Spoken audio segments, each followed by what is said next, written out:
Okay, y'all, we have 9 minutes to film this episode. Hello and welcome to Hello and welcome to episode 18 of our series on Meandering with Nia, Meandering with Purpose, Meditations for Mortals by Oliver Burkeman. Day 18 was all about allowing other people their problems. So I loved this chapter, because it made me think about a lot of things that are going on right now as I am trying to build a life in the United States after being abroad for 3 years, especially when it comes to looking for jobs. What do I mean by that? So one of the quotes from the chapter is, "Other people's negative emotions are ultimately a problem that belongs to them. You have to allow other people their problems." And it just talks about the reality that people are going to be furious, frustrated, disappointed, angry, you name it, with you. And I was thinking about that because right now I have such beautiful friends and community.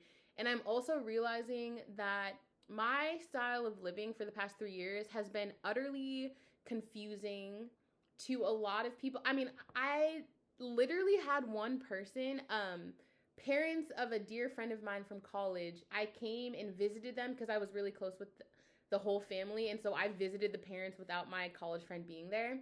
And when they picked me up from the train station or the airport or whatever, they were just like, Nia, my dear. As if they were like patting my head. Are you okay? Are you okay?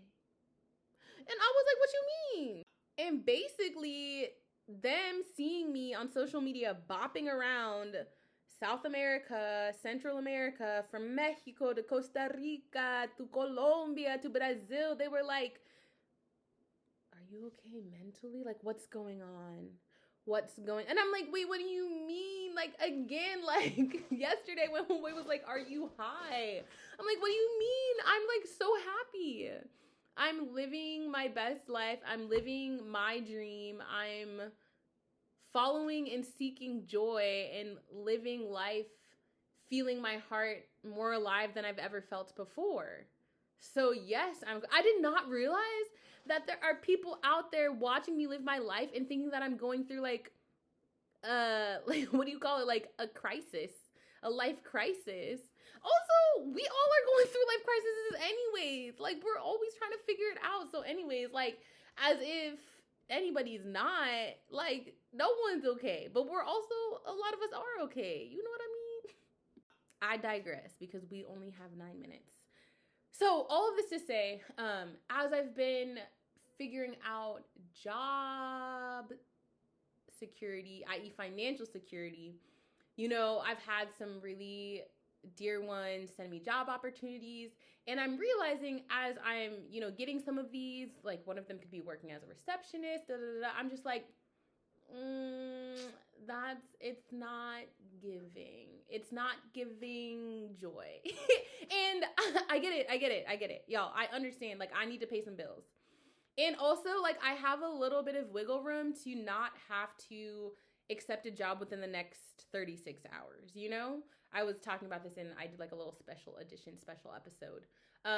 I can breathe and I can do my due diligence to find a job that makes sense for me. I understand it's not always going to be rainbow and butterflies. And also, if I already know in my heart of heart that working at a computer from 9 to 5, simply just booking people's appointments, I mean, for all y'all who may not even know me but have been following me on the internet, just on this YouTube channel, you already know that's not the vibe. You know, like, I think we would all be disappointed if I said yes to that. And I think there are incredible people out there who, like, that makes sense. Like, I'm not coming for receptionist jobs.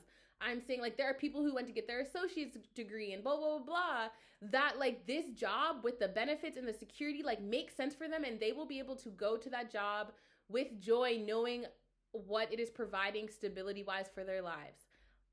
I don't want to take that away from somebody when I know that I will be going to that job every day being like, this is not what I wanted for my life, and this does not, like, I could have said yes to another job opportunity, and I chose this out of a scarcity mindset. scarcity mindset. I chose this because my friend who told me about this job, I didn't want to disappoint him. And I want him to think that I am a responsible adult. And so I'm going to say yes to this desk job because I want the world to finally be like, look, Nia said yes to something normal. And now she is doing life correctly as an adult. And guess what? I wrote this in my journal. Where did I write it? I said, hold on. Where it at? Let me find it. Okay, I found it. I wrote, I have and will continue to disappoint, confuse, anger, and frustrate people with my life's decisions. Listening and honoring my heart has brought me thus far, and I would like to continue. And then my favorite little quote, o que você sente é sagrado, o coração. That what you feel is sacred, oh heart. And so this is just a beautiful, 11:11.